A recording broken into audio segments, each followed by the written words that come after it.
Dugaan kejadian malpraktek dilakukan oknum bidan yang membuka praktek di Jalan Sukakarya, Kecamatan Sukarame, Palembang. Kasus diduga malpraktek itu menimpa seorang gadis remaja BPA, 12 tahun. Ibu kandungnya Nilasari, 43 tahun, janda beranak 4 menceritakan kronologis peristiwa yang membuat putrinya alami kebutaan pada media Rabu 7 Agustus 2024.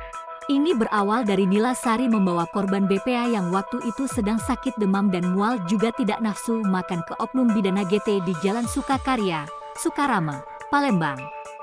Namun, pasca berobat, tubuh korban malah melepuh penuh koreng dan alami kebutaan pada matanya.